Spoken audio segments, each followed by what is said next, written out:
What? Yeah, I got you. I'll bring it for you.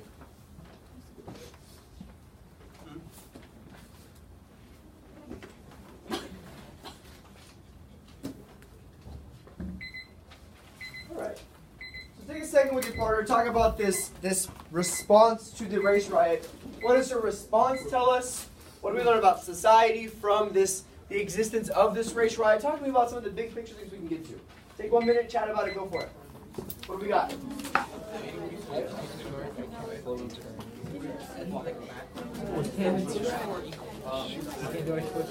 the march of the civil rights. The new Negro. It's important. Alan Locke publishes a book titled The Civil Rights Movement. Go deep with that. All right. Sure, go deep with that. Liberalization. Go deep with that.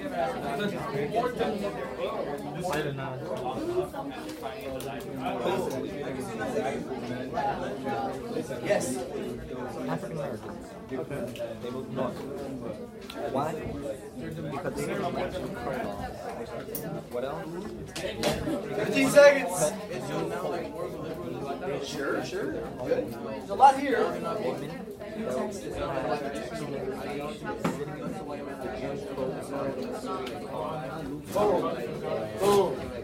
Boom.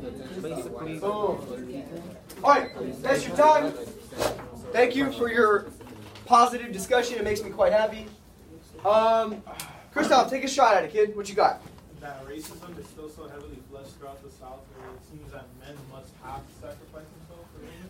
Sure, that there's still this very clear present racism in America. That's definitely important. Johnny, what else though? What else kind of can we ascertain or evaluate about society from this conversation, from that text? Talk to me. So, true to the end of the day, the division between like still men and women. Okay, there's a clear sexual division between men and women. That's reasonable in there. I want you to focus on the black and white situation though. Santos, what you got? black and white. Yes. So African Americans moved to the north. Why? World War I Good. Keep going. caused a greater demand for more goods, and also more jobs were created. Good. So Good. Keep going. that sort of motivated them to go. But after World War I, when like production was going back to not war. war, Okay. Reasonable. there was more competition for jobs. So Good. Good. So. The white working class Uh-huh. conflicted with the African Americans that had moved towards the north during the Great Migration. Keep going. This is beautiful. You're using all the right words. And yeah. No, and yeah, that's a good conclusion. That's how some of your GDQs end like that. Yeah. Not like and yeah, but I can tell you have nothing else to say, so it's the written equivalent of and yeah. Good. Now, what is unique about this instance, though, of black versus white violence? What makes this instance unique? What marks a change in society that we've not seen previously go? African Americans aren't just standing idly by and letting themselves being treated badly. They're actually doing something. So for the first time, at least in written word, we see this expression of they are fighting back, responding, standing up for themselves, doing something that we have not yet seen before, especially in the Jim Crow or the slavery South. Interesting. That's exactly the response. You guys tag teamed the hell out of that one very nicely. I appreciate it. That we're looking for. Brett, go. Would you say that the Great Migration was kind of like the start of the Civil Rights Movement? I would absolutely say that the Great Migration is the start of the Civil Rights Movement. But let's talk about why. Because of the transition from the old traditional stratification of society to where it was whites at the top and blacks at the bottom. But now black people are starting to realize that they have a voice in society. No, but my question though is more so like what changed that allowed for this to happen from an internal standpoint? They had authority with people working with jobs. Okay, kind of, sure, but like, and I don't have an answer for you. I don't know these people, but I'm asking more like systemically speaking, internally speaking, mentally, emotionally, socially speaking, what happens that allows black people now in Washington, D.C., in Harlem, in Detroit, in Chicago, in Omaha, to take this violent oppression and stand back up against it for the first time. What has changed that has let that happen? So sure, they've got some different kind of jobs. Okay, cool. What else?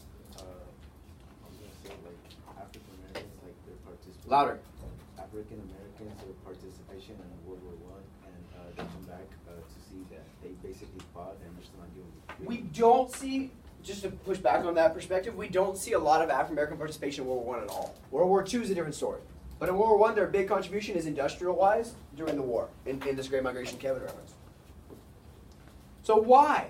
Why are there black people that are now saying, I'm not going to take this, sitting down and standing up at great praise of other black people saying, yeah, good, finally? Why? Question for you guys, just systemically speaking, where are there more black people in the 1900s? The South or the North? South. Yeah, well, by a lot. So you would think if there was a place for black people to stand up to systemic oppression, where would it be? In the South, because there's more of them. And yet, no, false.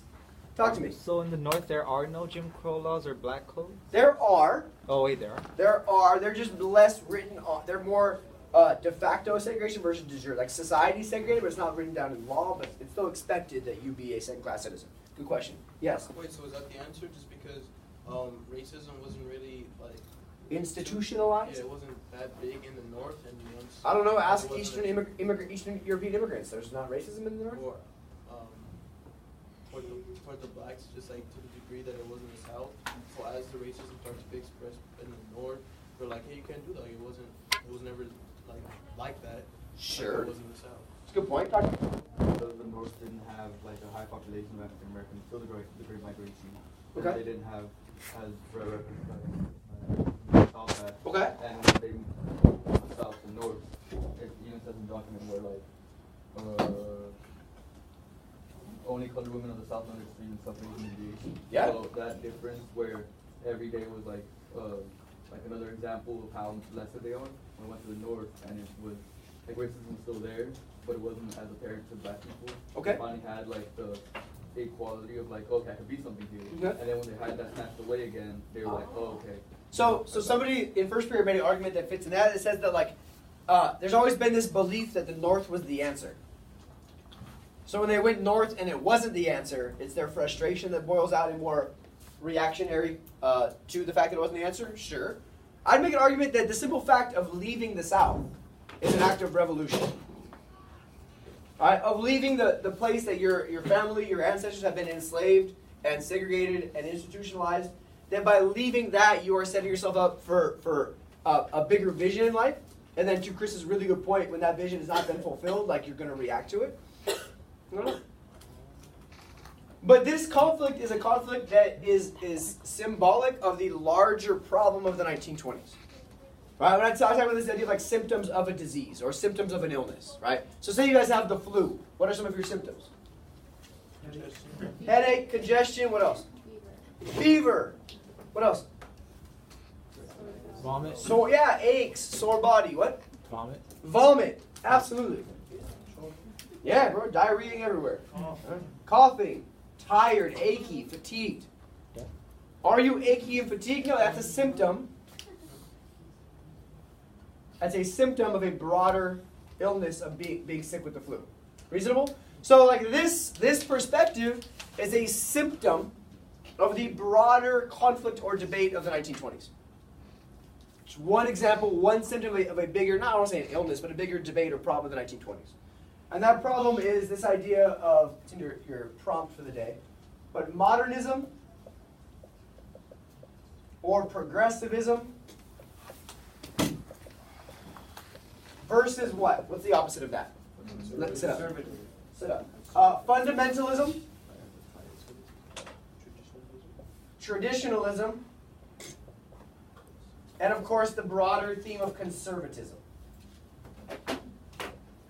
So you guys are at this point, we've been studying 312, 13 years of American history. All right, we spent the last however many months, I don't know when we started, August, September, October, November, December. All these months, and we're 300 some years in. What happens every time America changes for the better? Every time. More problems. Yeah, right? Like every time we take 2 steps forward, what do? 1.9 steps back. So we're still a little bit farther along than we were, but there's always it's a constant push and pull. And I really want to get that in your head now because it happens in the 20s, it happens in the 30s, it's going to happen in the 40s, it's going to happen in the 50s, it's going to happen a lot in the 60s and 70s, and when I return to in the 80s. So for the rest of our semester, that's why like the 20s is when we become modern America, and we're going to talk about modern American problems. And then this seesaw, if you will, is apparent here because what happens before the 20s? What's our previous era called? Before that, after that. Progressivism. Right? That we push for all this progress, and then we come right back into a more a reactionary time period in which we try to go back to the way things were. We have this big debate, of which this is one example. African Americans are going to leave the South and be like, boom, great migration, let's go. And society's like, no. Women are going to be like, oh, we got the right to vote, let's go dance in clubs and enjoy ourselves. Society's going to be like, no. So as we talk about today's issues, and of them there are a lot, it's important you frame every single thing we talk about today through this lens, through this conversation. Okay? Your prompt is here. Luis, read it for us. Nice and loud. Evaluate the extent to which progressive versus conservative ideals created conflict in American society in the years 1920 and 1920. Cool, there it is. So how much in the 20s do we have progressive versus conservative debate? What is it called? The 1920s. Like this, The Roaring 20s. No, like this, like after the progressive age, it's like The Roaring 20s. That's it. Yeah. And then we'll get into And the Great Depression, and then World War II, and then Civil rights. conformity in the 50s, and then post-war liberalism, and a bunch of other stuff. So these eras are just pretty. What's up? How are like the periods of 7, 8? So 7 goes until the end of World War II. So then, just so all right, don't miss it at the end. When I assign a chapter Monday, what does it usually do? Thursday. So for this week, I had to split it a little differently, so bear with me for a second. You still have a whole chapter due Thursday. It's just that half of it's due Wednesday, the other half is due Thursday. It's a short chapter, but like part of it's on the economics of the 20s, and that's what I'm teaching Wednesday. So then you'll read like 7 pages from now on Wednesday, and then 5 pages Wednesday night. You see what I'm saying? So it's still just one chapter. How is it? It's the same thing. You're gonna do it on Thursday morning. Wednesday morning and Thursday morning instead of just Thursday morning. If anything, I'm doing you guys a favor by splitting it up so that you can. Just to be responsible. I know. So today we're going to talk about all of these things. They're all in your notes. But each one of these things represents a struggle of modernism versus conservatism, of progress versus the status quo, of keeping things the same versus allowing things to change. And I can make a good argument that from one down to the other, each of them is related to the one below it. Right? It's all really interconnected from a social issue conversation. So big picture though, the 1920s are a huge decade of change. It's the first time we really start to see a modern American society. Question for you guys. When do we start seeing a modern American economy? Gilded Age, yeah. Of like mass production of America as more of an industrialized society. So like these things become modern in phases. We'll start seeing a modern U.S. presence in the world like today after World War II. So we've modernized our economy in the Gilded Age, 1870s, 80s, 90s. The 20s, we're going to really modernize our society, our culture in a way that's going to much more reflect what we see today, for better or worse. So take a look at the picture. What do you see in the picture? What might be the point of me showing you this picture? Take 30 seconds with your partner. Just focus on what's in the picture and how this might demonstrate the modernity of the 1920s. 30 seconds. Go for it. Go for it. That's part of it. There's a lot up there. Good. Good. The picture. And then we'll do the chart.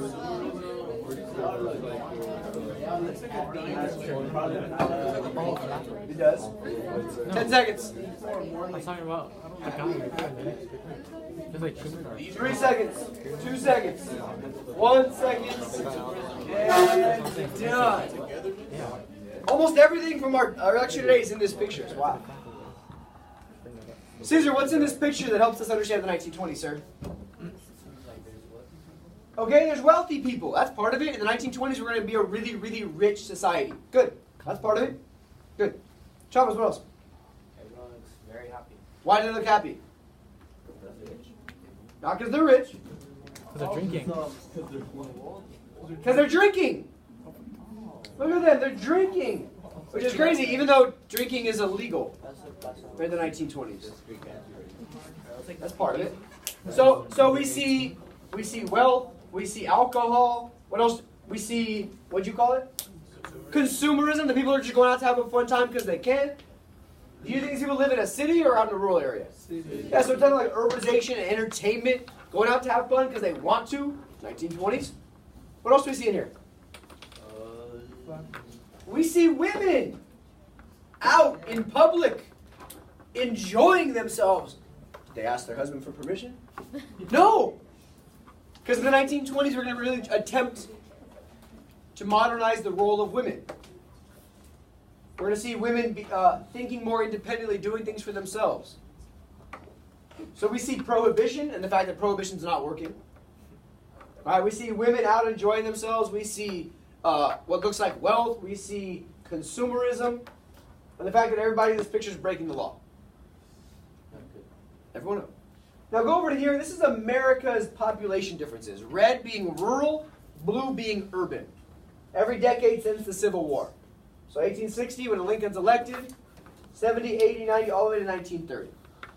What's the trend you see on this chart, on this graph, over time, since the Civil War to now? What's happening and why? I need 2, 3, 4, 5, 6 reasons why. 30 seconds to talk about it first. Go. Go. What's the trend and why?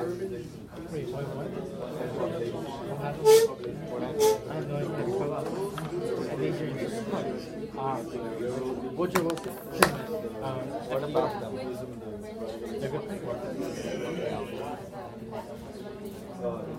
Okay, come on. That's Sorry, I don't have a that really sheet. good factor, Kevin. 10 seconds.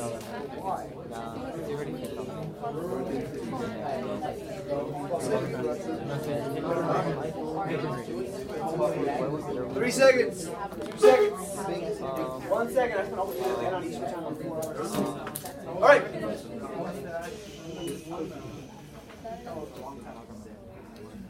Jen Reed, what is the trend over time you see present in the graph, sir? Well, a trend that I saw was that for the most part until like from 1860 to the 1890s, rural life was more populated. More Americans are living on farms than in cities. And then that changes. Is it the farm population stopped growing? No. It's just that what? That's not what I'm asking. Yeah, it's not. So farm population is still growing. It's that urban population is growing way, way, way faster. Right? So we look at it like the farm population is growing naturally, a natural population growth of just families, and the industrial population is growing much more exponentially. So give me 3, 4, 5 reasons why. Araceli, what's one of the reasons why our urban population is growing so rapidly? Good. You had economic opportunity, jobs, factories. Cool. Good. Eliam, what else? Affordability, that cities are becoming cheaper and cheaper. Access, sure. Sure. What else?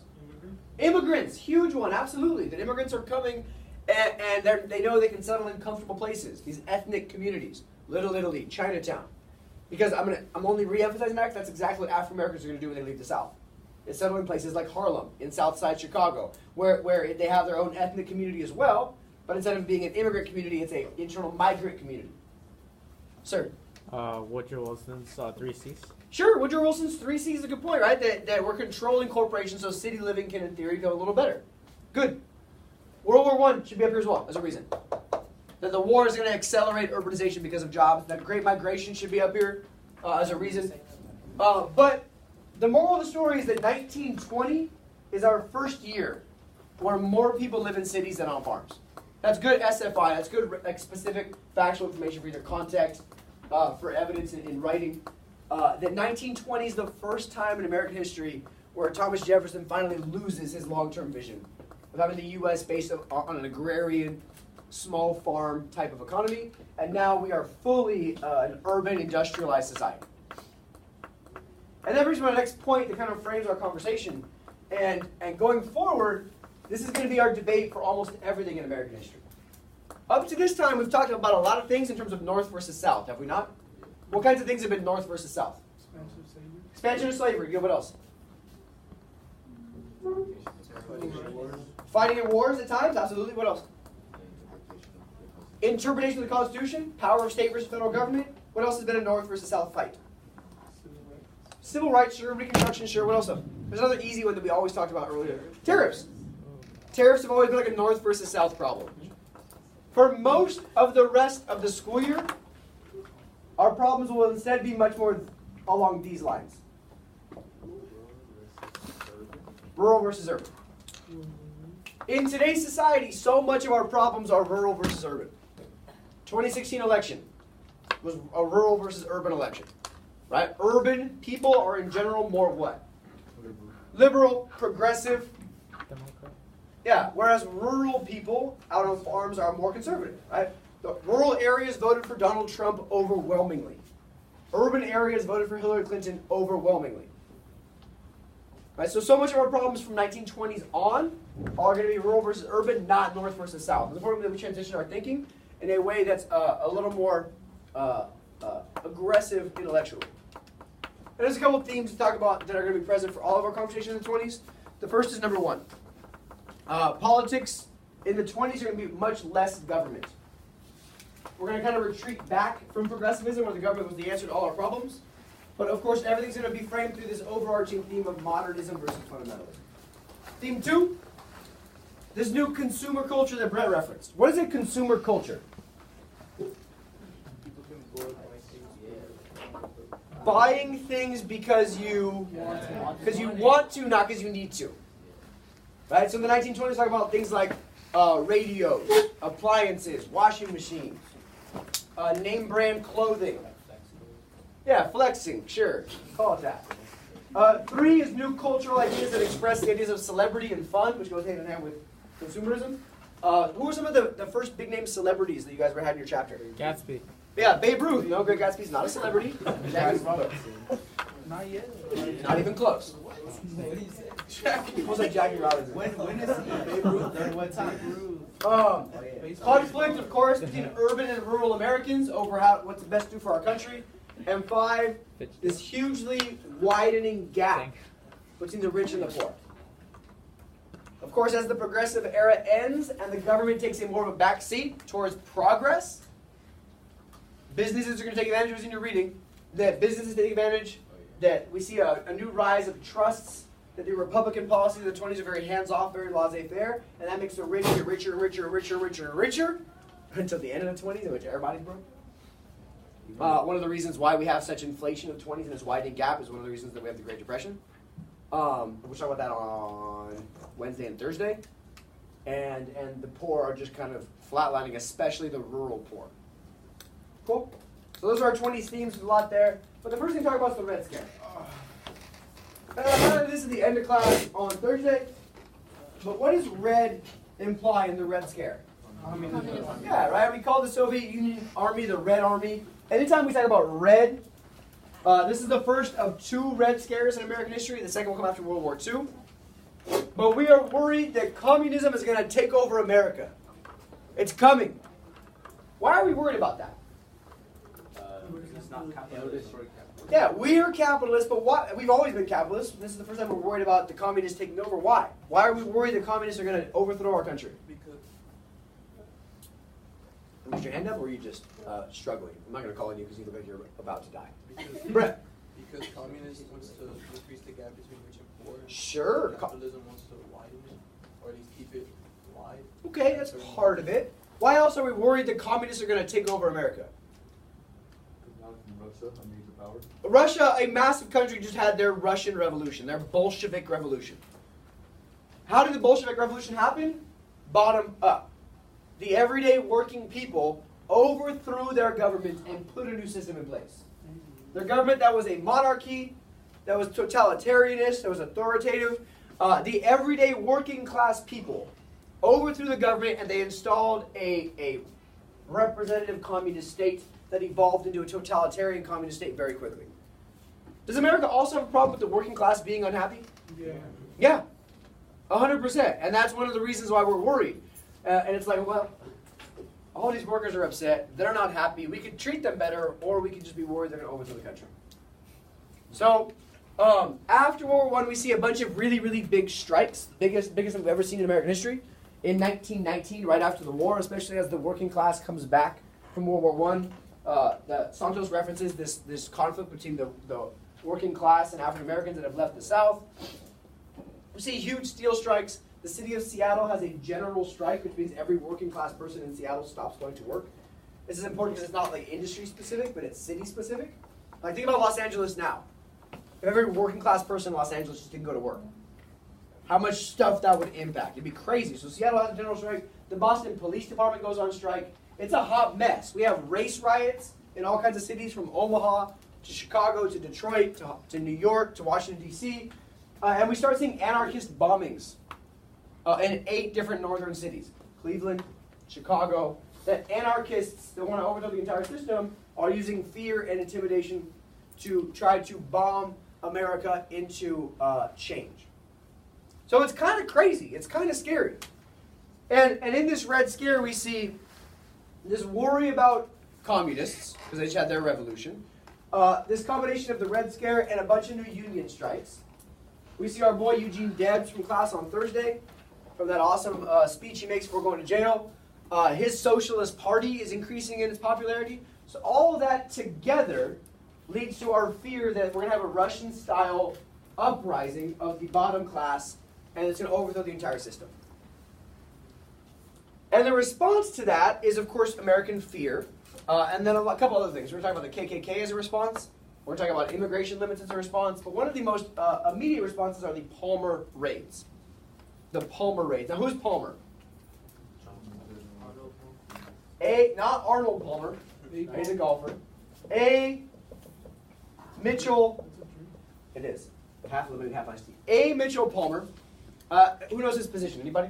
Who's in the reading? You're close. Attorney General. Attorney. At least Noah's awake.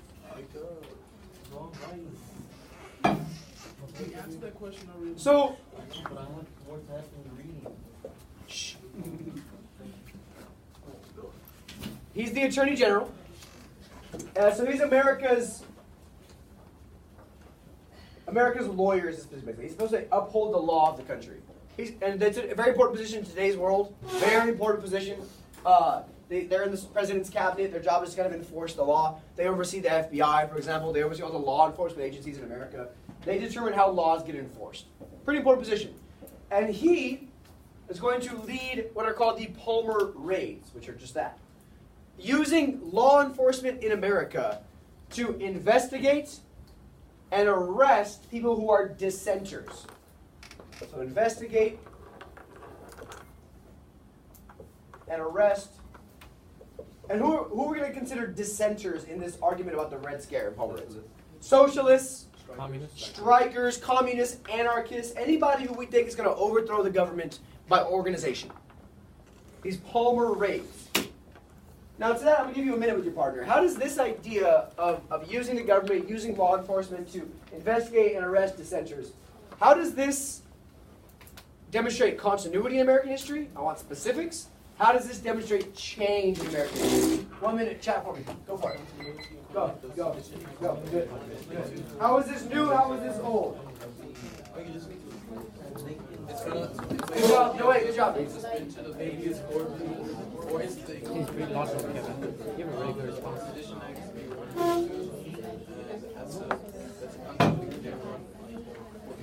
continuity because I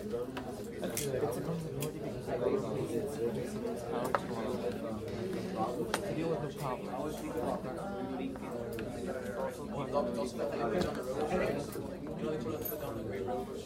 Yeah. Rutherford, a boy. Firstborn son's being called Josue Rutherford Mitchell. Are we up so late? Wait. Increasing its power to deal with more problems. Sorry.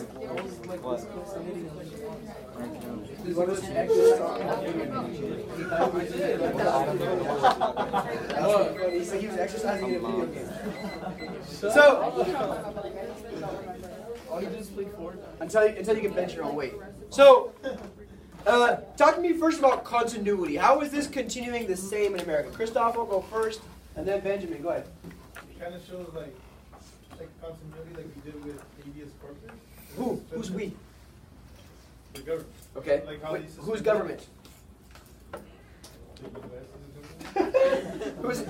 Which president is responsible for that? Hey, don't make fun of him. Lincoln. Johnson. Lincoln, habeas corpus, Civil War. Good. They're quieting people that are criticizing the government's free speech. Yeah. That's a perfect continuity. Benjamin, what else? You say the Alien Sedition Act? Good. Alien Sedition Acts. Yeah, how they like stop the immigrants from voting or Or criticizing the government. Good. Same idea. No way. What else? The third good example that we might have just covered, like, I don't know, 72 hours ago. Who? And Brett just told you all about it. Which one did they say? You're too good to listen to your classmates, or what? I just didn't hear. We talk about habeas corpus. She said Alien Sedition Acts for immigrants. Oh, the railroad strike? Or the laying down the railroad thing? Not quite. Not quite. So he's, Discuss about how in the War of 1812, the feds were U.S. and betrayed to the country due to their position. okay. But the government shut them down for doing that? No. Josue. The second sedition. The Second Sedition Act and there's another act that goes with it. Espionage.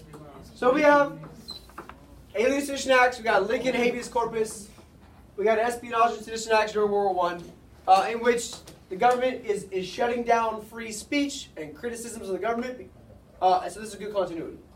What law arrested that guy? Like 10 years or something? The Espionage and Sedition Act. Yeah. Which I had to make sure it was them. I had to which make guy? I had to make sure Which it was guy? that guy. Which guy That got guy, arrested? you know. Could you say as well, you know how the government forced, when people were on strikes for like labor unions or whatever, when the government came to like shut them back or shut them down and force them back to work? Yeah, in a sense, that's what he was talking about the Great Railroad Strike, right? But yeah, but you're right. That some we see the government forcing people back to work, not allowing them to express their labor union rights. Well, what's unique about this time? About putting people in jail for their dissent now. What's different about this one? Oh, that didn't happen during war. It doesn't happen during war. So like the big key here though, that why it's a change, is now we're using law enforcement and government to quiet dissent because we're so scared about a communist revolution that we're putting people in jail during peacetime. Shutting down dissenters during peacetime. And was it justified? Maybe, possibly. I don't know. That's your interpretation of the word justified. Like to our channel Thursday after school. Is it cool to put people in jail that want to overthrow the government? Maybe. I don't know. It's your own opinion. But moral of the story, these palm raids are important because it demonstrates how scared we are about communism, socialism, anarchism, the Reds. Now, in this exact same context, the best example of these problems in society are Sacco and Vanzetti. These two dudes, Nicola Sacco and Bartolomeo Vanzetti, are Italian immigrants. Strike one. And they're anarchists. Strike two. These two are arrested for robbery and murder for a crime they claim literally to the minute they died they didn't commit. They aggressively argue like we had nothing to do with that. Yes, we are anarchists. Not going to deny that part. But we did not commit this crime, and the evidence you have for this crime is not hard evidence, but just circumstantial evidence. Right? So like if I ask Josue, like, where were you at 2:30 a.m. last night? Because there was a man that matched your description that committed a crime. Where were you last at 2:30? Yeah, barely going to sleep after playing 2K. So, yeah, he was having a post-2K but pre-brunch breakfast. Yeah. Antebellum sleep. So, yeah, but pre-East Coast sunrise. So, and he says I was asleep. And I say, well, prove it. Can he prove it? Yes. Winchell.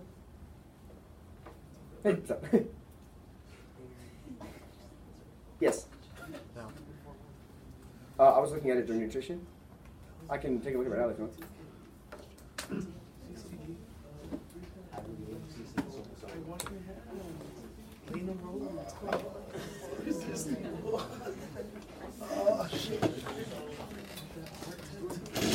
Yeah, absolutely. Is there something specifically that you think is lacking?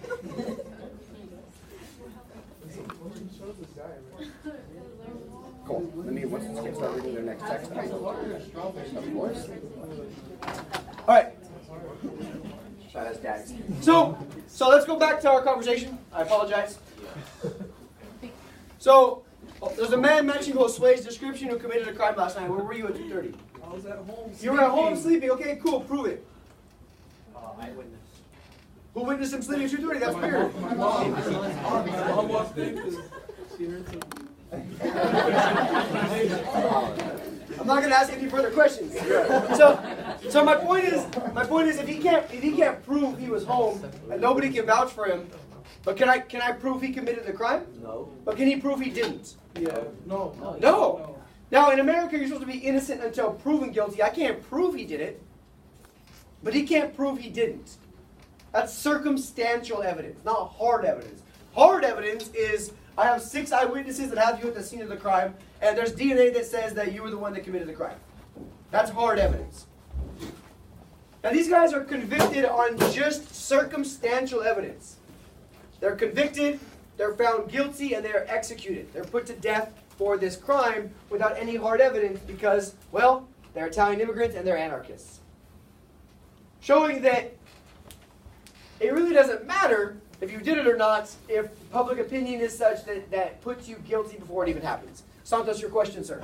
Oh yeah, what was that? The evidence question? Yeah. So here we have the New York Times. Sacco and Vanzetti are put to death early this morning. The governor rejects last-minute pleas for a delay after a day of legal moves and demonstrations. So the immigrant community, the labor union community, is very opposed to this because they look at it as a witch hunt. Just finding somebody who fits the description and making them guilty of the crime to satiate the mobs and the masses. With that, I think a really, really good cartoon. It's a deep one. It's not going to be top 10, but it's good. But it's good. So take a minute, please, with your partner and dive into this one. That's a good one. Take a minute with your partner and dive into this one. What is this cartoonist trying to get at? What is this representative? What is demonstrated about society in the 1920s? Have a good quick chat. Go for it. You got 50 seconds. Who's they? Be more specific. You're right. You're on the right track.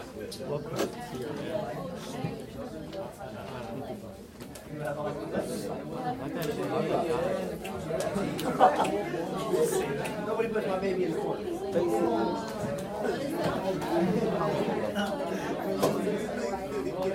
Salem witch trials. No, all you said is they were scared. They scared Right there. It's like a direct comparison to the Salem witch trials.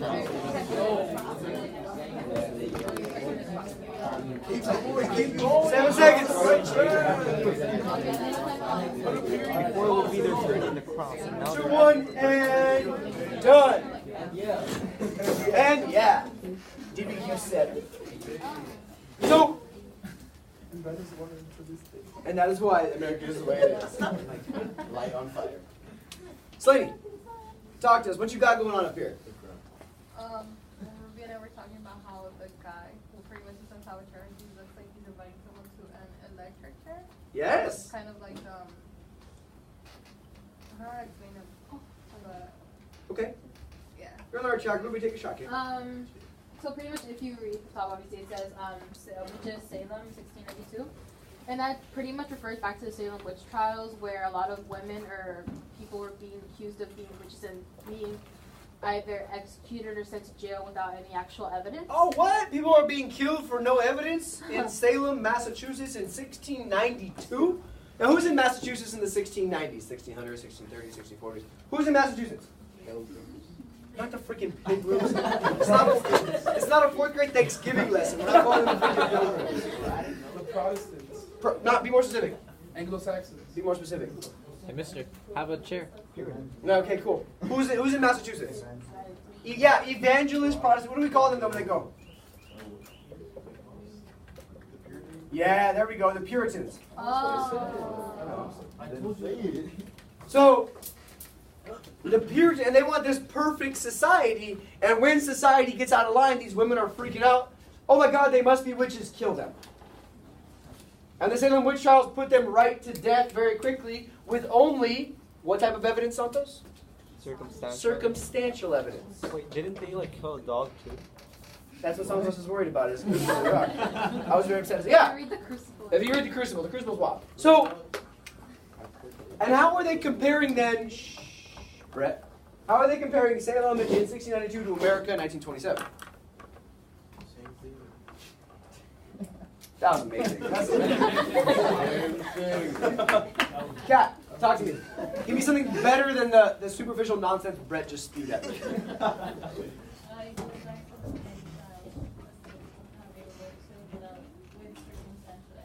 Good.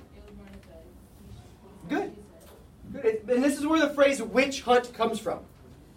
Right? Our president currently likes to argue that there's a witch hunt into his campaign because people keep getting arrested for doing things like lying to Congress and all kinds of tax evasion and things. He says it's a witch hunt. Bro, here's 74,000 pages of evidence. But, you know, he misunderstands the phrase witch hunt.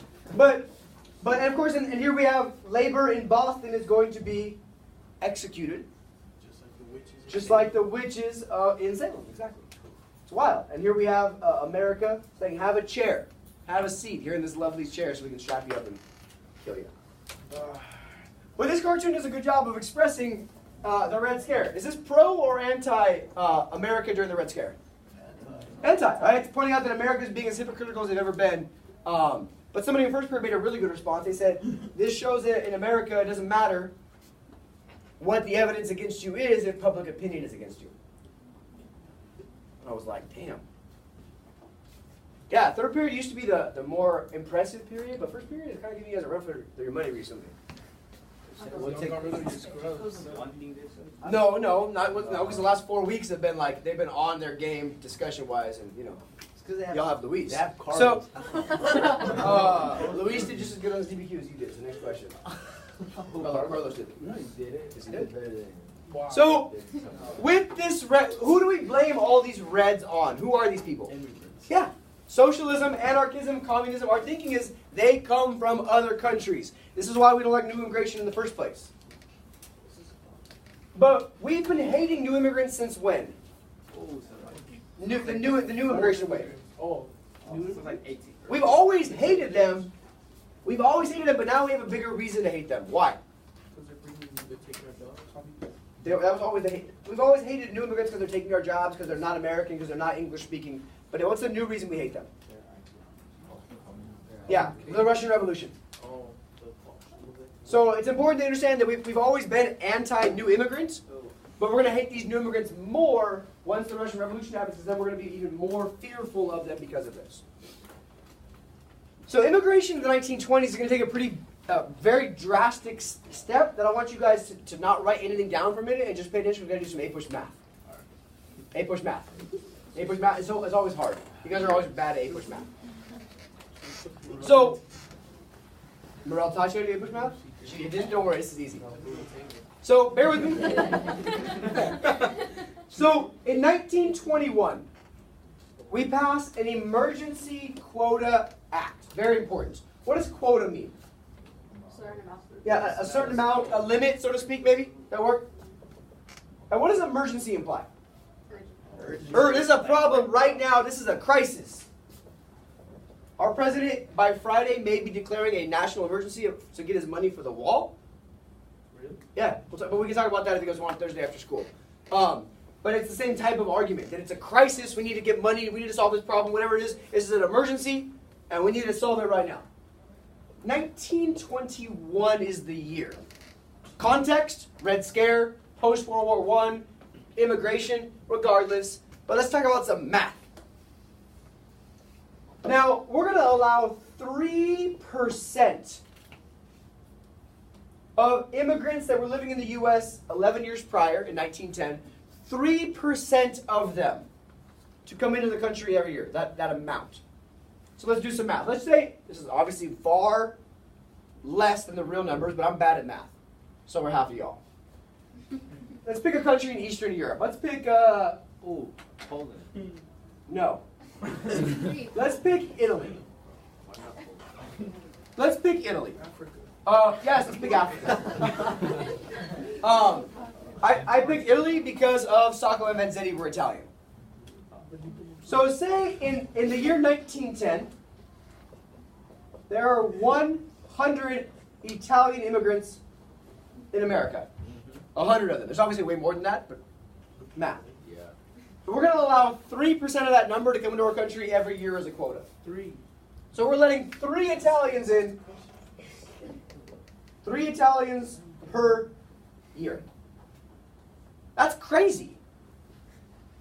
3% of whatever lived in our country, only 3% of that number can come in every year. What if you're the 4th Italian? Well, Sucks. gotta wait. Or 1/4 Italian? no, what if you were the 4th Italian? So let me ask you, why 1910? Why did they pick 1910 out of the year? That's when we do our census. We do our census every 10 years. We count people. So in 1910, in 1900, 1890, 1880, 1870, we set a whole thing we're doing in 2020, and we figure out who's in America, what's our political demographic, what's our racial demographic, what's our economic. We do it every 10 years, have it forever. It's crazy. So we do our census. So we have a good, accurate number about how many immigrants are in America from Italian descent in 1910. Well, then why the hell did we use 1920? We did a census 1 year prior. Why would we go back in time 11 years to decide our percentage? So there's less people there's less Italians in 1910 than 1921. There's less Greeks, less Poles, less Hungarians. So we're going back in time 11 years to set our percentages because 11 years ago America was a whiter country. And still setting the percentages that low. 3 years later, we actually passed a real, not just an emergency act, but a real piece of congressional legislation called the National Origins Act. It just sounds racist. Newsflash, it is. 1924. And this takes what we did a step further. It's going to drop the percentage to 2%. 2%, which is whatever. It's 1 percentage point different. Is it that big of a deal? It is if you're the 3rd Italian. It's gonna drop the percentage point 1%. Way more importantly, it's gonna set the number back to the 1890 census. Does that make mathematical sense for you guys? Yeah. Because in 1890, America was what? White. A way whiter country. We look at the 1880s and 90s is when we really start seeing a huge growth in Eastern European immigration, in Southern European immigration, in Latin American immigration, in Japanese American immigration. Of course, not Chinese immigration because that's 1882. It's cut off in the Chinese Exclusion Act. So we're going to set the number down to 2%, and it's 20 years prior. So they're not using the 1920 census. They're not using the 1910 census. They're not even using the 1900 census. They're going all the way back to 4 censuses, I don't know. 4 censuses ago. So now let's play with, maybe in 1890, there's only 50. There's only 50 Italians in America. There's obviously more than that, but just for giggles of the numbers. What's 2% of 50? 2. 1.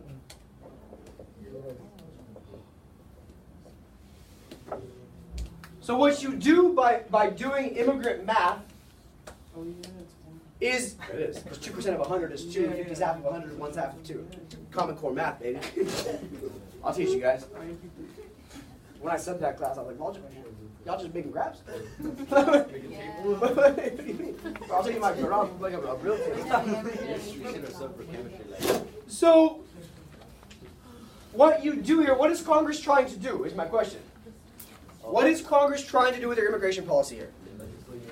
Yeah, good way to put it, thank you. You are legislating nativism. You are trying to make immigration white again. And this is not my opinion, this is numbers. And I have graphs to back it up. You have a table? Well, I got tables, baby. So this is just to kick people out? They don't kick people out, but they don't let anybody else in. This is literally make America white again. I have graphs. All together they're graphs. The chart. I didn't see that one coming. So 1881 to 1890. What year are we using for our decision for the census? 89. I mean 90. We're using 1890. So we're using this decade. We're using this example of immigration. In 1881 to 1890, this whole decade, you have about 80% of your immigration is from North and Western Europe. And we'll say 20%, because it's less than 25, which would be right there, is Southern and Eastern Europe. Less white. Greek, Jewish, Hungarian, Turkish, Russian, whatever. What's that, Turkey? Greece and Turkey? What? Did you know the first Russians were in France? They were cooked in Greece. Now, the next decade, we have over 50% immigration from Southern and Eastern Europe. Does this decade count in our calculations now? No. Guys. No. Does this decade count in our calculations? No. No, because our cutoff is here. The next decade, it's 3/4 of our immigrants are from Southern and Eastern Europe. That decade doesn't count either. By 1911, 1920, it's even more. And as you can see, post-1921, the red side comes back, the Northern and Western Europe. And then by 1931, 1940, it's almost back to what it starts at, with significantly more immigrants coming percentage-wise from Northern and Western Europe. Cortez put it best in legislating nativism. Now, why is this new in American history? What about this is an example of change? Go. What?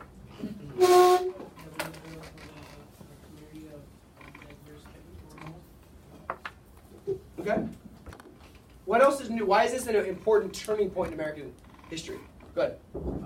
It's a turning point due to the fact that there was nativism before, but this time it's actually being supported by law. Good. That's a perfect way to put it. There's always been nativism. This is the first time Congress has created legal nativism.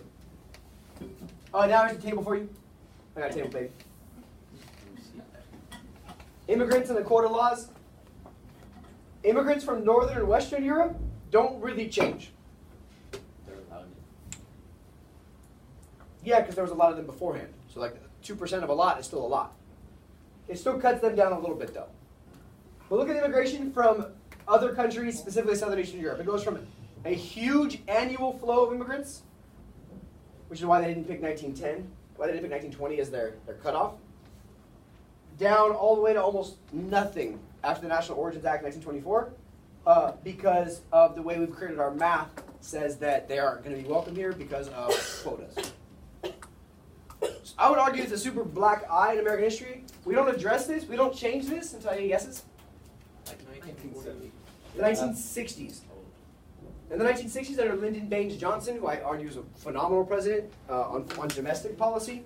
He gets us deep into Vietnam, and that's not good. But on domestic policy, one of LBJ's main goals is to fix our immigration system, and we get rid of the National Origins Act then. But for the next 44 years, we're living under the system of using the 1890 census to determine who can come to America. There's a good cartoon for you. College Board loves this one. I've seen this on like 3 of the last 7 tests. Take 30 seconds to your partner. What is this cartoon getting at and why? It's not in your notes. So the next one will be. This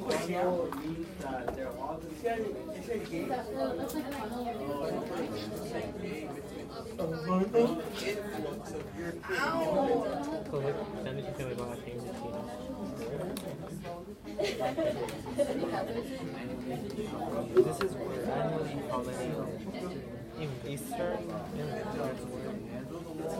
they would be coming in.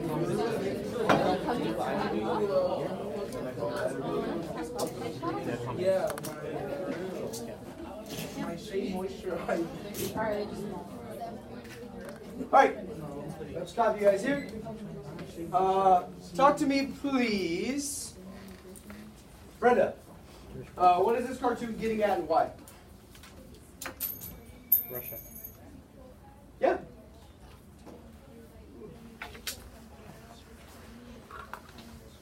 Good. Now, how do the immigrants look? Crowded. Crowded. unruly. Yeah. And here Uncle Sam is just cutting them off at the gate. Nope, nope, nope. And obviously this is from the Emergency Quota Act, to her point, because it says 3%, not 2%. Yeah. Next one is in your notes, though. So I'm going to give you a minute to talk context and point of view from this one. It's an interesting perspective, I think. Take a minute, use your partner, use the picture on the board. What's happening from a contextual standpoint and a point of view standpoint that's worth getting at. Go for it. Wait, so what does that say in the bottom? On his knife? Yeah. Bolshevism.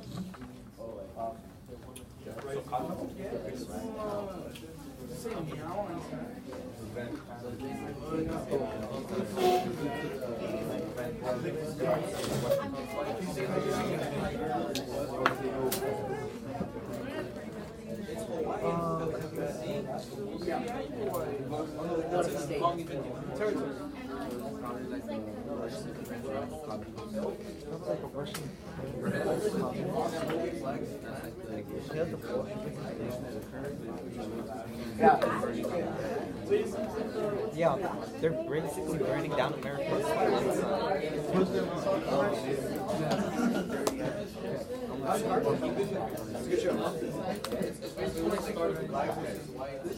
In Denver. Yeah, the red hair is right. So, let me hear from Desi. What's going on in this cartoon? What is this cartoonist trying to get at, kids? Well, what our group and I discussed was basically on communism and how since like the Russian right has started, I guess they're trying to say how like they're a threat. Good. Who's the threat? Who's they? I can't pronounce. Anarchists? Yeah, Anarchist or anarchy? Sure, sure. Johnny, take it a step further.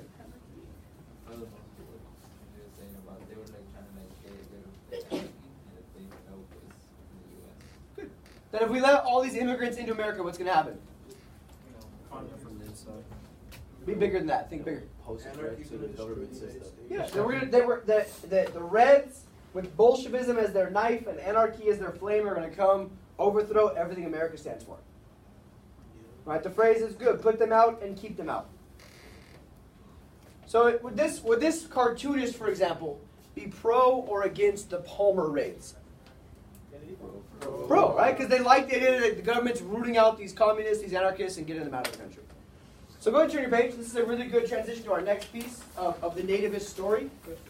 This picture is, I think, kind of shocking, kind of eye-opening, but definitely worth showing. Oh, crap. Oh. Yeah. So, cold cuts?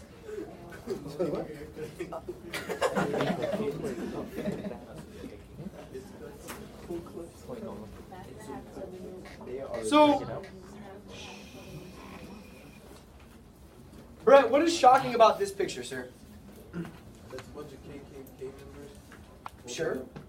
American flags when they're literally like one of the bad parts of America. They would argue with you differently, but what else is shocking about this picture? The location of it. Why? The White House. It's outside the White House. It's not the White House. Capitol. It's the Capitol building. Where's that at? In Washington, D.C. In the Capitol. So, what always shocks students about this picture is that you have this, obviously this huge Klan rally, parade, march, in the middle of Washington, D.C., in the shadow of the best symbol for American democracy that could exist. Right? When we elect our representatives, this is where they meet. This is where republicanism lives. This is where consent of the governed lives. This is where American democracy lives, much more, I would argue, than the White House. And in the shadow of that building is this huge Klan parade. That's the Lincoln Monument. That's the, so, like, you guys see, like, for example, he said that's where MLK gave a speech. Lincoln Monument, if you go all the way down this road, all the way to the other side of Washington, D.C., this big open area, that's where Lincoln Monument is. It's facing this. Right in the middle is Washington Monument. So, You thought it was the White House, so shut the hell up. So did Brett. Okay, and I already corrected him. I So, thought it was the Taj Mahal.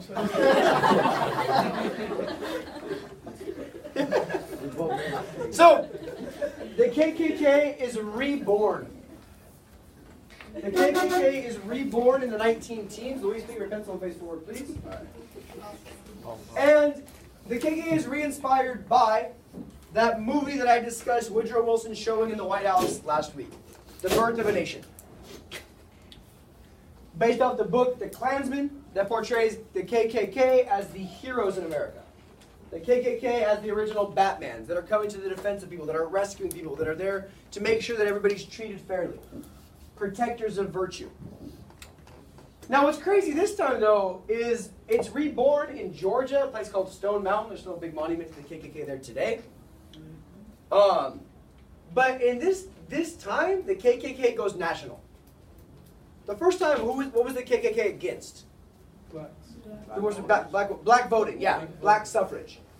And it was only largely located in the southern areas. This time, the KKK becomes national, and they create their headquarters in Indiana. You told us about when you visited. Yeah, where's Indiana? East. The south. Side. Yeah, go east. The north. No, I'm pointing at it. It's right here. No, but it's east from us. So, where is it? Where's the Indiana in American history? Where have we seen Indiana in American history? Oh, it's North Union. Nah, kind of before that. Yeah, Indiana's part of the Northwest Territory. Therefore, the Northwest Ordinances. Therefore, Indiana's never had slavery. Slavery was illegal in Indiana before it was illegal anywhere else, because before a bunch of states had even got rid of slavery, even in the North, the Northwest Territory has banned slavery.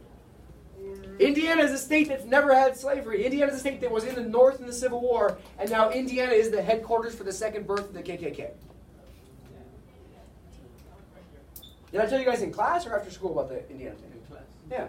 Right, when I was in Indiana in college, there's the freeway sign. It says this highway cleanup, like we have all over the freeways, sponsored by the Indiana chapter of the Ku Klux Klan. In 2006. Oh, they got rid of that now? No. What the? You were like what? I was 30? 19 years old.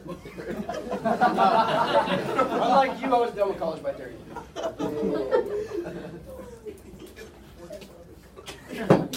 So, the 1920s sees a huge increase in Klan membership. A huge increase in Klan membership.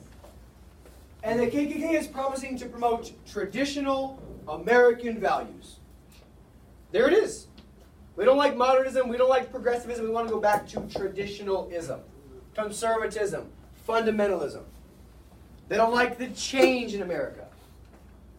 Now, of course, they're still anti-African American, but this era of the Klan is going to hate more people. Anti-immigrants, strongly anti-Catholic, strongly anti-Jewish, anti-socialism, anti-women in cities going out to drink and vote, anti any example of fun. They hate everything except what they view as what America was and America should be again.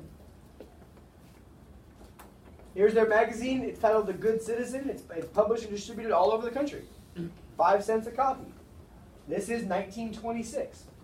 And they're using what to justify their actions in this cartoon? Washington. Yeah, Washington, the American flag, and the Bible. As they're ringing the Liberty Bell, the title, while they step on like a Pope hat. Why does the bell have a crack? It always has. So what's different, because it keeps cracking, So, this round, by the mid-1920s, the KKK has almost 5 million members. That's big. That's a big movement in American society. Almost 5 million members. But what's crazy this time, as opposed to the first time, is they're electing politicians.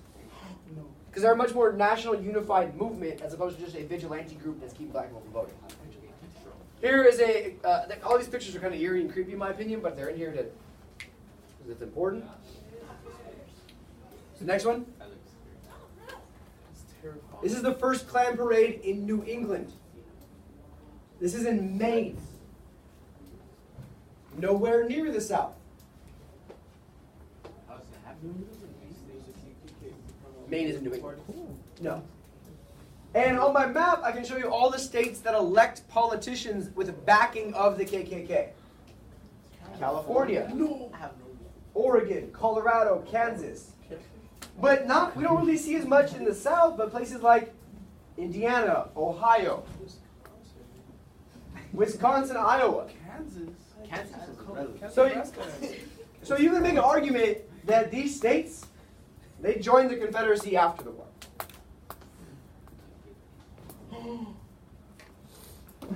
So, it's really worth noting that the Klan is no longer, and these perspectives are no longer just a Southern problem. Right? Especially as the Klan is nominating candidates who are pro-prohibition, anti-immigration, anti-Catholic, and then conveniently also just anti-black. Yes, and then yes. Isn't there a governor in Virginia who's somehow connected to the KKK right now? No. Right now? Yeah, right Not now. at all. Not at It's a whole different conversation. Yes. How come South Carolina has nothing to do? Because what does the KKK imply? What is it? Why is the KKK there? To enforce or to intimidate. South Carolina already has enforced and intimidated everything they need to do. But wouldn't they have governors elected or something? Maybe they don't need Klan support.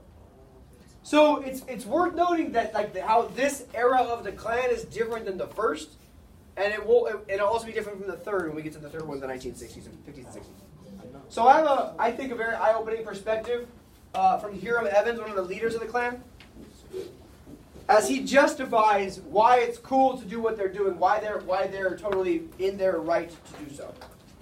So do me a favor and take 3 minutes. How does this perspective demonstrate continuity in American history, change American history? What does he have to say about American society and the Klan's intentions? 3 minutes, go for it. Read. Read.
About 20 or so seconds left.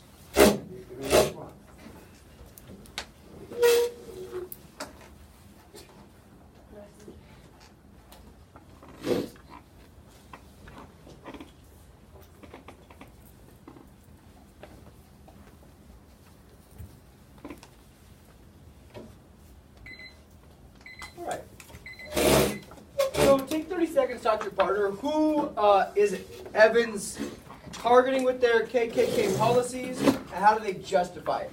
How does the KKK, in this case, Hiram Evans, justify their new policies that are much more aggressively anti-Allah? 1 minute, chat it up with me. Go for it. Shut the table to the side.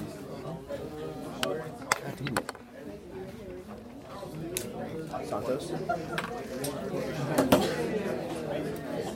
All right, so they, Christians, as Christians, want kids to read the Bible because the Bible equals God. God equals good.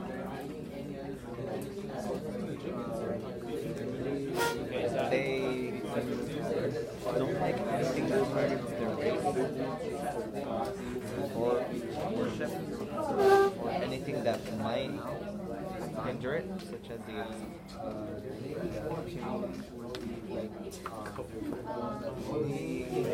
increasing number of Catholics. Increasing numbers of Catholics. So what happened?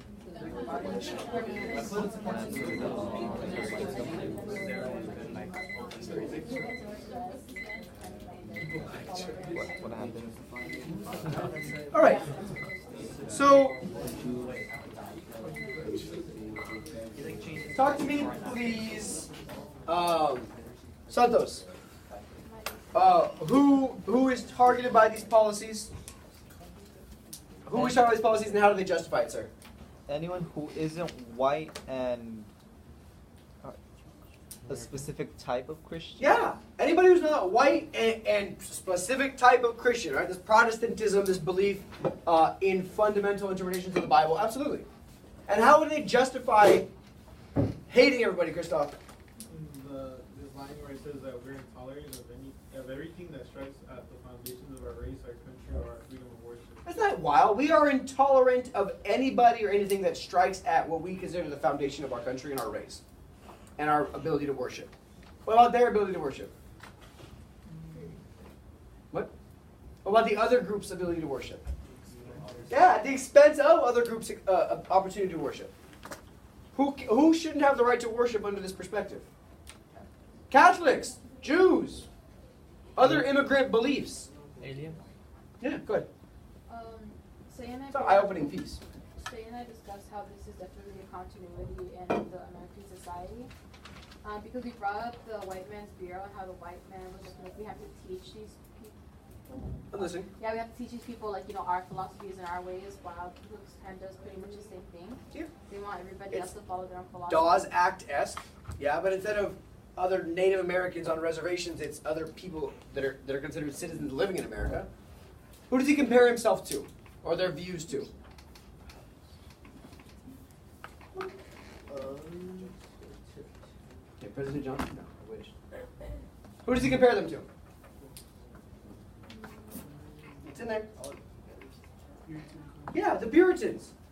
So the Puritans did that. They wanted to come to America and make sure they had a perfect Christian society. And when they do it, they're cool. When we do it with a freaking Ku Klux Klan? Yes. Yes, you are. So a very interesting perspective on the way the Klan has evolved.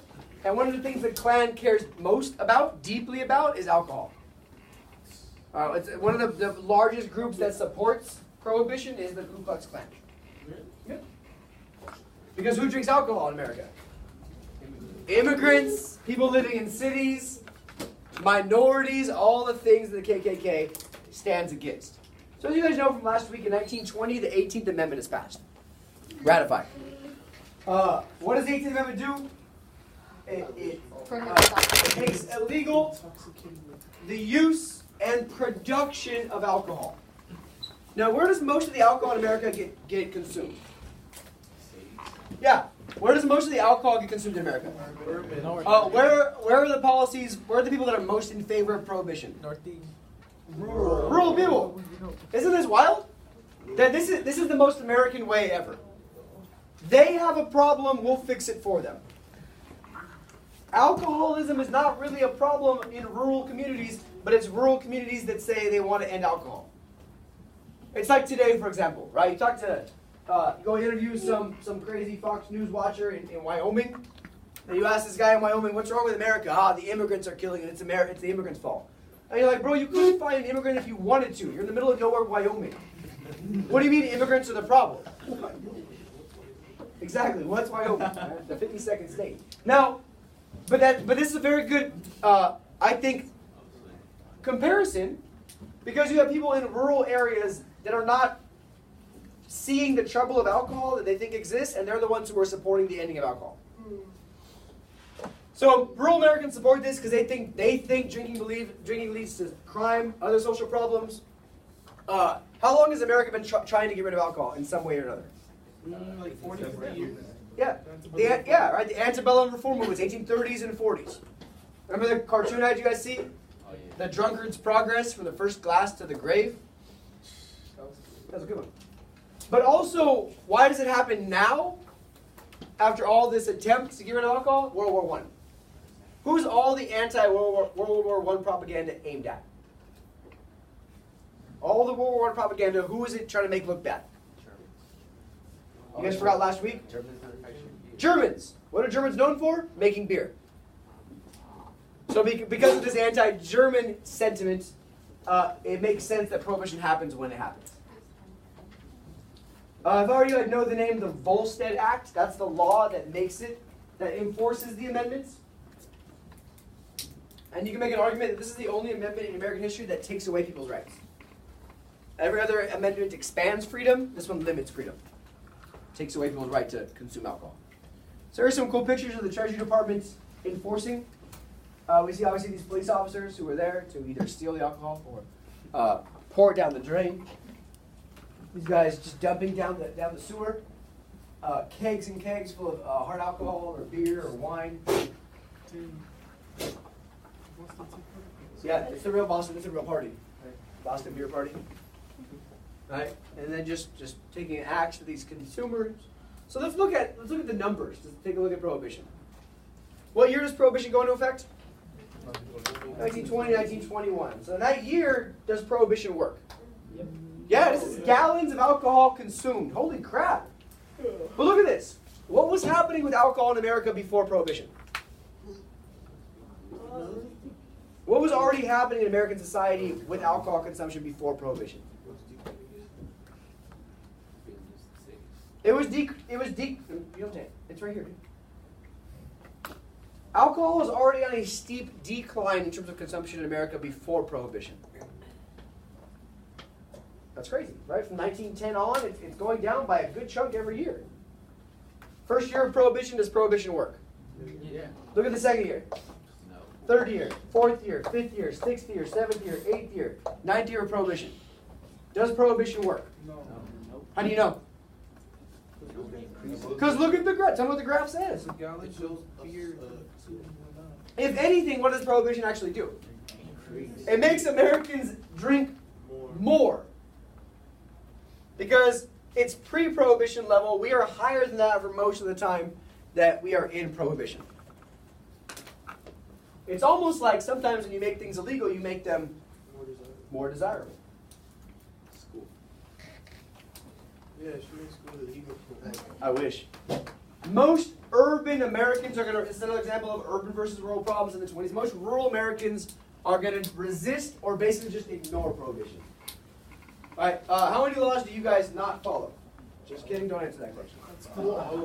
So, what happens, let me ask you a question. What happens if the speed limit is 35 and you drive past a cop at 41, he doesn't pull you over? That's okay. Yeah. Why is that okay? You broke the law. Barely. Okay. So then what happens next time you drive by a cop? What happens next time you drive by a cop? You should go slower. Why? You drove by at 41, you didn't get caught? Because it's like Yeah. But like legally speaking, what happens if people just start ignoring laws? Anarchy. Sure. They abuse it even more. So drinking is a cultural norm for many immigrants. Drinking is a cultural norm for a lot of urbanized industrial type of jobs. People in American cities, they drink. Right? Part of the culture in urban cities is consumerism, going out to have a good time, choosing to go sit at a bar with your friends. So for the most part, in cities, Nobody listens. Many urban Americans, they want to enjoy themselves. So this whole new speak-easy culture props right up. And Americans just keep on drinking and enjoying themselves in illegal bars. Like this one. Like this one. And you can go into an urban environment, any city in America, Chicago, New York, wherever. A lot of them are now like cool museums today. And you get a secret knock on the door. Whatever the secret knock is, they let you right in. You go in and you start drinking. You might be sitting next to the mayor. Sitting next to the local police chief. No. Yeah, swear to God. Sitting next to a local judge. And it's like, who's going to arrest me if I'm sitting here with the judge and the police officer and the guy in charge of the city and nobody cares? The law was breaking the law? Yeah. The law was breaking the law. Does this look like they're hiding anything? No. No, they're just having a good time. But what this does is this creates demand for illegal alcohol. What this does is, this is very important in American history, is it criminalizes something that was legal 2 years ago. Say Brett here is a bar owner. In 1918, is Brett breaking the law by selling alcohol? No. 3 years later, has Brett changed anything he's doing? No. But now is he breaking the law? Yes. Yep. So the point is that you've criminalized something that was not a criminal act beforehand. Brett has to get his alcohol from somewhere, and that leads to, for the first time in America, organized crime. The mafia, mobsters, gangsters, they do a lot of what we see today over the drug trade. A lot of what we see today in America over the drug trade is happening over alcohol in the 1920s. It leads to smuggling, which is called bootlegging. A good comparison to that is when I was growing up, bootleg music. Right, when you just go online and download all your music, and it was wild, and it was illegal, but nobody cared because nobody paid attention to the law anyway. But people are making homemade alcohol called moonshining. They're making alcohol basically in their bathtub or in their backyard. But when you're making it like that, you can't regulate how strong it is. We see a bunch of like people getting poisoned to death, people dying, people going blind, people getting paralyzed because of this crazy homemade, like not regulated alcohol. But big picture, there's a huge lack of respect for the law. Because nobody's listening anyway. Here are people making homemade alcohol, right out in the middle of nowhere in Kentucky. Huge elaborate situations. But this leads to a huge increase in organized crime. Organized crime emerges for the first time. Crime has always existed, but as you have organized crime, of crime being a ring, as the mafia in places like New York and Chicago takes control of the alcohol trade. Much like what gangs do today, you're killing off competitors. You're working to ensure that you have control. The most famous of which is Al Capone. Al Capone, he died in Alcatraz. No, it was already called Alcatraz. And they tried for years and years and years to get him on his crime, on his mafia crimes. They could never get enough evidence to try him for these things, and eventually he goes to jail for tax evasion. For not paying his taxes. So, the point being, though, is that when you create a crime out of something that wasn't a crime, you're just creating a new class of criminals that wouldn't have been necessary 3 years prior. And in general, since the law is ignored in urban areas, it becomes very, very unpopular. Right, here's an example of a crime scene photo. It's kind of crazy. But these mobsters are going to resort to gang violence to remove competition, to control a whole city's alcohol trade. This is the Valentine's Day Massacre in 1929, in which Al Capone's people kill 7 competitors in a bar. And it just really exposes that, guess what? Americans are going to drink. So it's not going to do us any good. It's going to create more crime out of something that shouldn't be a crime in the first place by making alcohol illegal. What's wild is by the end of the 20s, only 19% of America supports prohibition. So not even in the rural areas does it have strong support. But most Americans believe that prohibition is causing more problems than it's solving. If anything, this shows the struggle of the progressive era. That it's not that you can use the government to solve every problem. They were using the government to solve all kinds of things. Make our government more democratic, fix working conditions, get rid of trust, solve the alcohol problem. But in some cases, using the government to solve a social problem is not a solution. This is a phenomenal parade that I happily would have marched in. Beer? We want beer. It's pretty good. In 1933, the 21st Amendment is ratified. The only time in American history an amendment has been overturned. which outlaws prohibition, repeals prohibition, and makes it legal to drink again in America in 1933. So prohibition is an experiment that lasts 13 years, and you can say definitely fails. We can learn a lot from prohibition for our debate about the war on drugs, about the criminalization of things like marijuana in today's world, which I think we're trying to learn now as a society. So I have a really cool, you'll just find this amusing, I think it's a funny perspective. Here's a German dude who comes to America, and he's going to give you, it's a much longer story he writes, but he's going to observe the alcohol culture in America during Prohibition. Okay, so just take 3, if you could, 3 whole minutes reading for me, and answering the 2 questions, and I'll let you talk about it, and we will go from there and wrap up with the Harlem Renaissance and other things. 3 minutes, go for it. Yes. Yes.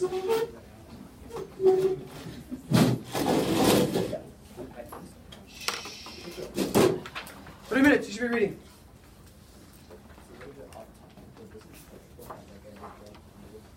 I'm not sure, so I can't speak on that. I know like Norway and Sweden have legalized drugs to a large extent and seen a decrease in.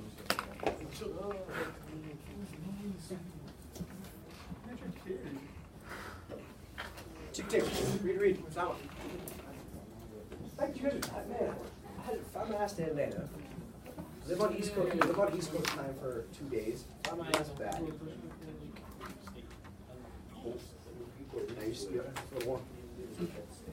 Shh, you're reading. What does this reveal about the effectiveness of prohibition?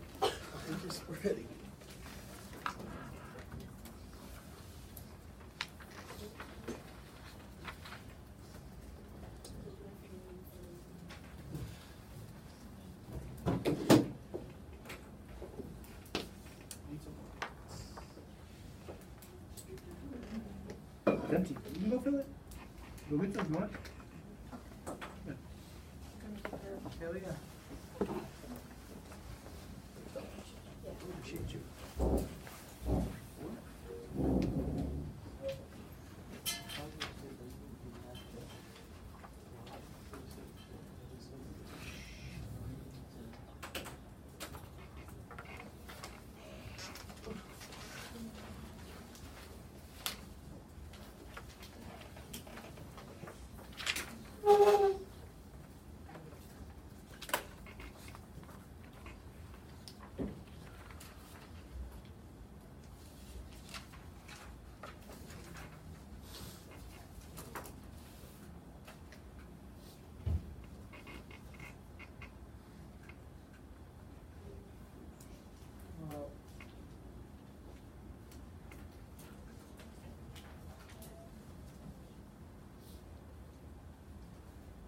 Hey.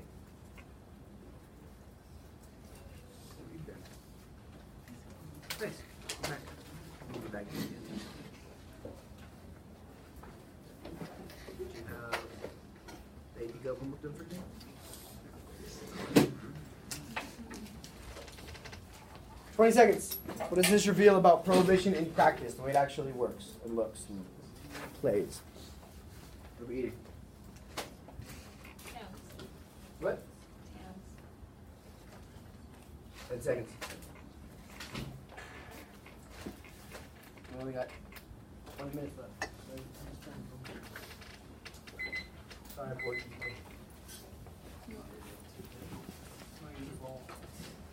Today's a good one. So, take a second, talk to your partner. What does this guy's experience in America tell us about prohibition? This guy comes to America, he has no idea what's going to happen. What does this experience tell us? Take 1 minute to talk about it for me. Go for it. What do we learn? What do we learn? I put a name on your back.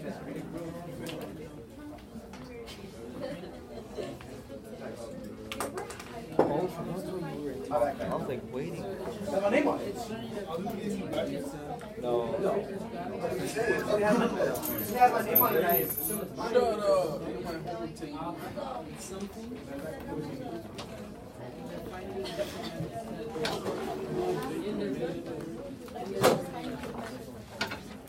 Yeah. Oh. Now all of a sudden pulled away. Guys, I have good news. Smell fresh.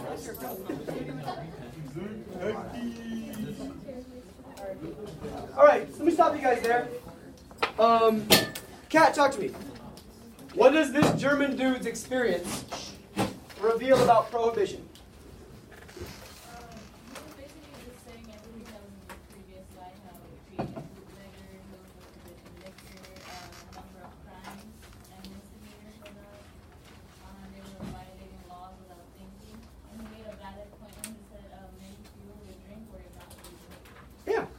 Right? Like, he's pointing out that if anything, more people are doing it than if they would otherwise.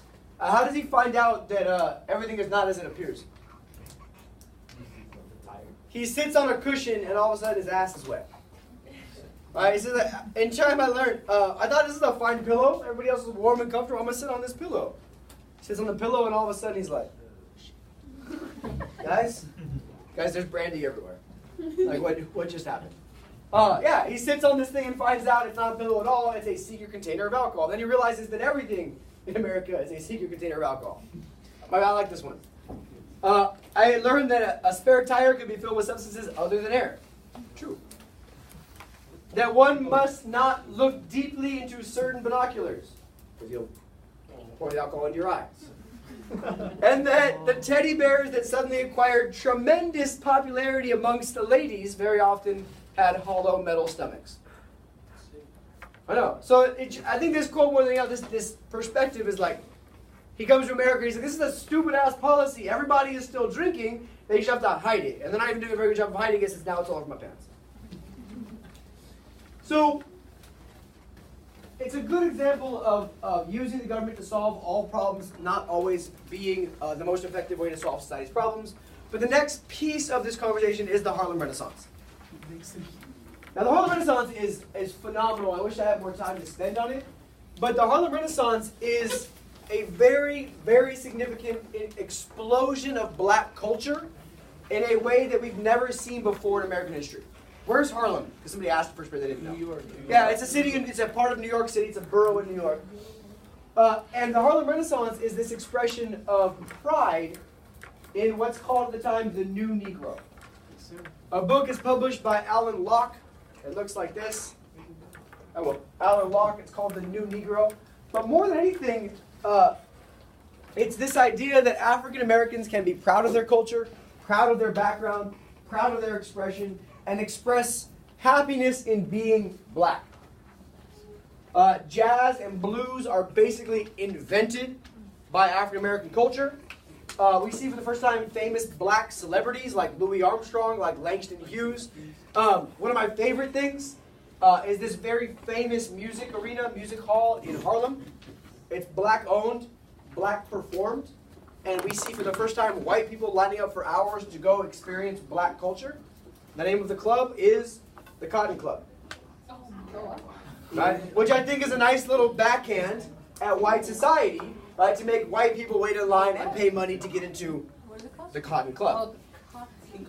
So yeah, so like that to me, that's the best example of what the Harlem Renaissance is this idea of making white people wait in line for the Cotton Club. Jazz, blues, Langston Hughes plays a huge role as a poet, a playwright, and all of his literature really promotes equality. It promotes a celebration of black culture.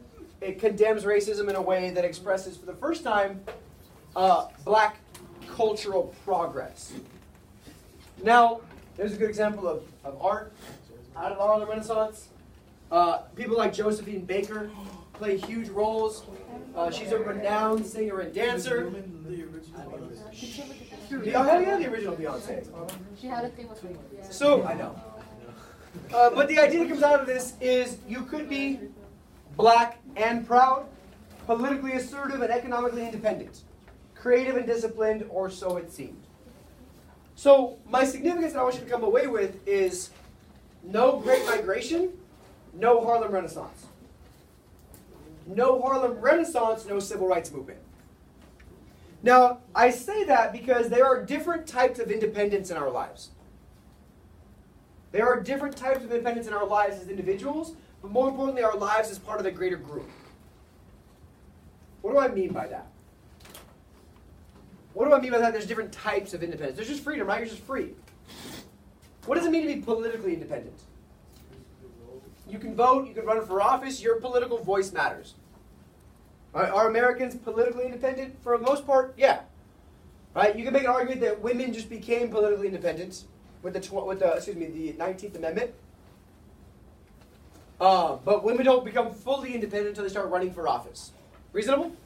What's economic independence? You can get a job. You can get a job, you can make money, you can do whatever kind of job you want, you can spend your money on what you want, you can spend your money where you want, that you can do what you want with your income. That's economic independence. What kind of independence is the Harlem Renaissance? Cultural independence. Cultural, social, absolutely. But social, in my opinion, involves like social equality, and we don't see that yet, but it could have been. But in terms of like, for the first time, we see African Americans embracing their cultural expression. And every time, I tell you guys this in class, and I have since August, when you give somebody one type of freedom, what do they want next? More. Always. Always. So you can make a really good argument that we would have had a civil rights movement earlier that would have spun off of the Harlem Renaissance, if not for the Great Depression. That we would have had, the same reason the Panic of 1873 is part of the reason Reconstruction fails, that when the whole economy goes to hell, it's hard to advocate for social change when nobody has any money. So you got to understand that the Harlem Renaissance doesn't happen by accident when it happens. It happens as a direct result of World War I and the Great Migration, because African Americans are out of the social chains of the South, the cultural chains of the South, in a way that allows them to express themselves and embrace their culture they wouldn't have otherwise. It inspires for the first time this open expression of black pride. This phrase, black is beautiful. Black celebrities. And I can't stress to you how important that book is, The New Negro, an Interpretation by Alan Locke. You read it? I have read it, yes. It's good. Now, if you go to Harlem today, there's still a lot of the music venues that are there. They've turned some of them into museums, which is super cool. I was in New York a couple years ago with my wife, and we spent a whole day in Harlem. And it was, I found it, she found it very boring.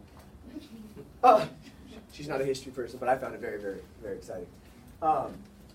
Now, not every African American agrees with this idea of expressing cultural independence, and Marcus Garvey is one counterpoint to this perspective of getting America to buy into your culture.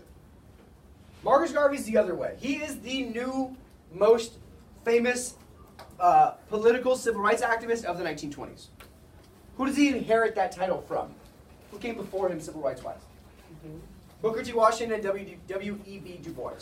Now, Marcus Garvey is a little different because, as opposed to Booker T's or Du Bois' approach of working for progress, he says, F all that.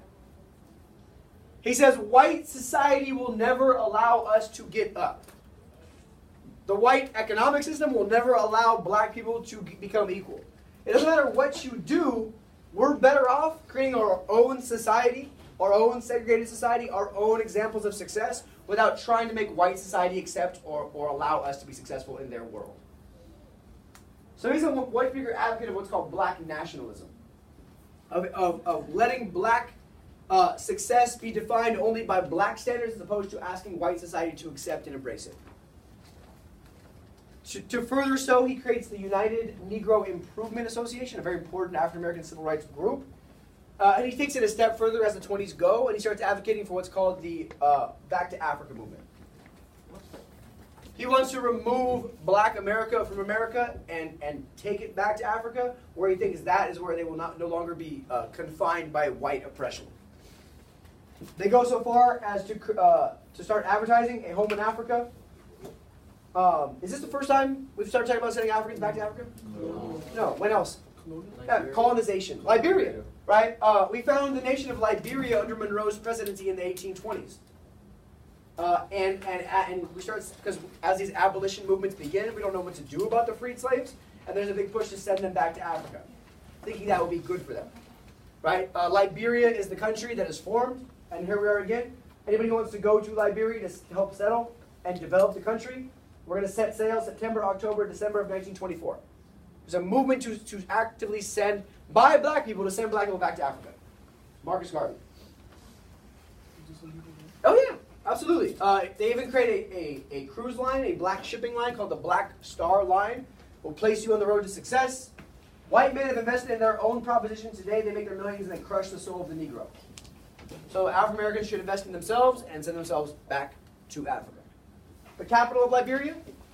Just for fun, any guesses? Monrovia. Yeah, named for James Monroe. I currently live not in Liberia, Monrovia, but in America. Yeah. W.E.B. Du Bois calls him the most dangerous enemy of the Negro race. Yeah. Du Bois calls him the most dangerous enemy of the Negro race. Why? Why would he be a dangerous enemy of the Negro race? In Du Bois' opinion. Talk to me. Because for W.E.B. Du Bois and Booker T. Washington, they're trying to like assimilate it to American culture. Mm-hmm. But he's trying to segregate blacks from the whites. Yeah. The Booker T. Du Bois are pushing for progress within American society, and he's saying we're better off segregated. But arguably they're already segregated, so yeah. But Garvey's an interesting perspective that shows a different side of the civil rights activism, that thinks it's not important to get us into white society, but we're better off separated. So I want to have you skip that reading by Garvey, though. You're welcome. Although it's good and you should read it, because I want to make sure we get into the scope of monkey trial. Now, this part, how many of you guys like your science class? How many of you guys like freshman biology? Yeah, biology is awesome, right? Y'all, yeah, my bad, sorry. Regardless, I'm glad you all took biology, but I don't really care of your opinion any past that conversation. Now, the second to last argument in this modern versus conservative perspective is on fundamentalism. Fundamentalism is a literal interpretation of the Bible. What the Bible says exactly, that's what happened. What the Bible says you should do, that's what you should do. What the Bible says you shouldn't do, don't do that. We're going to take this book as black and white law. Strict interpretation of the Bible. Yeah. Now, rural people are going to use this biblical interpretation to justify their distrust and hatred and offensiveness towards immigrants, urban values, women dancing, and saying the Bible says you can't do that. We see this huge new growth of evangelism. It's back, of course, as a response to progressivism, back to conservative Christian evangelist values. But now we see evangelists using the radio, this new cultural phenomenon of the radio, using the radio to broadcast their speeches or their sermons, broadcast their message. Right? We start seeing celebrity preachers. Billy Sunday is a great name to have in your back pocket as an example of a Christian celebrity. Who's ever, when I was growing up, we didn't have cable TV. My mom still doesn't. 6 channels, you know, keep it rolling. How many of you guys on Sunday morning have put on like Channel 5 or something and there's been like some preacher on TV? Yeah. Never happened to you? They usually come out of the Okay, cool. Well, if you put on the TV on Sunday morning and you take a picture of it and show me, if you can find somebody preaching on TV on Sunday morning, I'll be happy. Extra credit? Sure, extra credit. Oh, for real? Yeah, why not? So, yeah, Joel Osteen's a phenomenal example. He's crazy. He's super crazy, but he's a Christian celebrity in today's world. So we see this in the 1920s as rural America tries to hold on to this as their last hope in America of keeping traditional values alive. And all of this comes to a head in Tennessee over the issue of evolution. So these rural Christians are going to reject this idea of evolution because the Bible doesn't talk about evolution. Where does the Bible say the world came from? Yeah, in the heaven. In the beginning there was the heaven and earth. There was God and only God. And then on day 1 he made this. On day 2 he made that. On day 3 he was like, boom, let's have some of that. On day 7 he kicked it and took a rest. And that's why we have the Sabbath on Sundays. So these rural Christians, as America becomes learning more and investing more in science, these Americans are going to be very anti the teaching of evolution. Many states are going to make it, if you use your pencil instead of your mouth, it'll probably help. Many states are going to pass laws that outlaw the teaching of evolution. They're going to put people in jail for teaching science. This comes, of course, in the context of Charles Darwin publishing his Origins of Species. And the best example of this is John Scopes. John Scopes is arrested in Dayton, Tennessee. Why is he arrested? Because he broke the law and taught evolution. That's crazy. He taught evolution. How are you supposed to teach biology without teaching evolution is my question. Like the entire theory of biology, the entire science field of biology is based on evolution. So he's teaching biology, he teaches evolution, they put him in jail. So the whole world pays attention to this trial, this court case, because it's a big deal. Right? The press is all there. It's a national sensation. Every newspaper in America sends a reporter to talk about this Scope. It's called the Scopes monkey trial. Because one of the prosecution, their big argument is, how can you teach evolution that humans evolved from monkeys if monkeys are still here? That is true. That's deep. That's deep. Think about it. So it's true. It's a good question. Think about it. Think about it. How come these monkeys don't just turn into humans? They might. How do you know they're not? Oh, what do we So the fun fact of this is we have two sides. On one side, the American Civil Liberties Union, the ACLU, still a very important organization today that fights for people's civil rights. Am I boring you? No, I'm just Okay, then shut up. All right. And their lawyer is Clarence Darrow. He's defending Scopes. The lawyer for the prosecution, the guy trying to put Scopes in jail, is William Jennings Bryan. William Jennings Bryan is the prosecuting attorney who is representing traditional American values, putting this guy in jail for teaching evolution. Yeah, he only ran for president and lost 3 times, so here he is trying to make a nice comeback. I told you he's the Henry Clay of the second semester. Right, we're talking about 1896 and the Cross of Gold, 1900 running against imperialism in 1904, and here he is in the 1920s. There he is, serving as prosecutor in the Scopes monkey trial. Now, in this case, did Scopes break the law? Think before you answer questions. Did he break the law? He taught evolution. Evolution was against the law. So they find him guilty. They find him guilty of breaking the law. They realize it's a ridiculous case. They give him a little fine. The press is all there. It's crazy. Hell to the schools that want to teach evolution. It's a crazy, huge sensation. People are bringing monkeys to the trial to kind of prove their point. It's freaking wild as hell, America. But big picture, we have this anti-evolution league. It's a conflict between hell and high schools. Religious fundamentalism is trying their best to impose these fundamental values on American society. And the last piece deals with women. Gender roles changed in the 1920s. You guys can skip that text too, although it's really good. It's very critical of America for never accepting new ideas. Social customs are challenged, and they're challenged because women find themselves in a new role. Women can vote, and then in the 1920s, women are dressing differently, like flappers. You guys read about that in Great Gatsby, so I'm going to go too much into that. Women are drinking. Women are out in public by themselves without their husbands. Women are getting married less and getting married later. Women are having fewer children. Women are embracing this new idea of their own sort of social and cultural independence. Not just that, even women that are working at home, even women that are domestic wives that stay at home, there's a bunch of new appliances like washing machines and stoves that make their lives easier. So even there's more leisure time and more chance for happiness for women. Yes, make it quick. So like an increase to feminism? Kind of an increase. We can call this early feminism. Absolutely.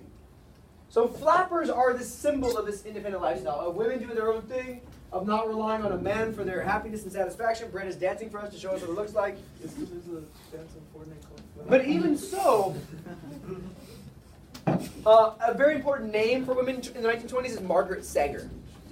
Margaret Sanger introduces and revolutionized the idea of birth control for women. And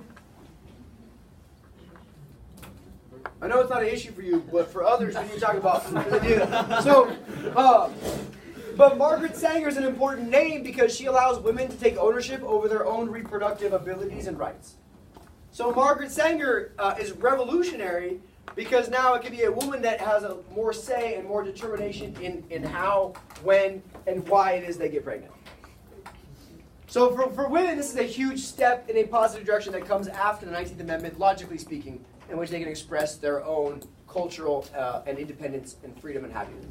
Wait, so was there no birth control before this time? There's rudimentary types of male contraception, like condoms, but that then relies on the male. So birth control is different because it allows women to own this for their own decision-making process.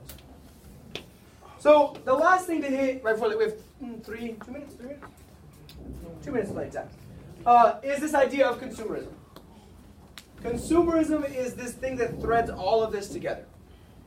In the Gilded Age, what are we producing that's so industrial? Cars? Steel, oil, right? Are those consumer goods? Do we buy that for fun? No, but in the 20s, we transitioned that mass production, bless you, to household goods.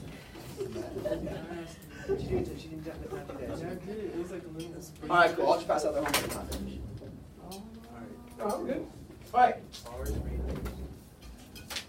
you go. It's only half your chapter, but I copied it so that you don't be confused.